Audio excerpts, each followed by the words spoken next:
Hello everyone, আমি Sneha. Welcome back to my new mini blog. তো এই ভিডিওটা হচ্ছে লক্ষ্মী পুজোর আগের দিন রাত্রির দিকে। তো বাবা আর আমি বেরিয়ে পড়েছিলাম খাবার কিনতে। আর কেন যাচ্ছি তোমরা হয়তো নিচের লেখাটা দেখেই বুঝতে পেরে গেছো। হ্যাঁ, আমরা এসছিলাম দাদার বার্থডে সেলিব্রেশন করবো রাত্রিবেলা ছোট্ট করে, তাই গেছিলাম খাবার কিনতে।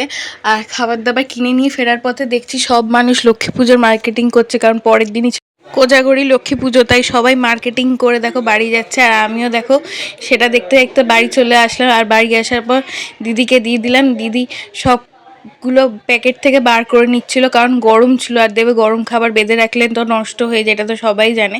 তো দিদি সঙ্গে সঙ্গে দেখো ঢেলে সব গুছিয়ে রাখছিল। দিয়ে রাত্রিবেলা আমরা সবাই সেদিনকে দাদা প্রি বার্থডে সেলিব্রেশনে মোগলাই খেয়েছিলাম। আর এইখানকার মোগলাইটা না সত্যি দারুণ হয়। আর তরকারিটাও বেশ আলুরদমের মতন করে, খেতে না দারুণ লাগে। আর নেক্সট পার্টে দাদার বার্থডে সেলিব্রেশনে পুরো ব্লগটা আমি আপলোড করব। তো ভিডিওটা অবশ্যই লাইক করো। চলো টাটা।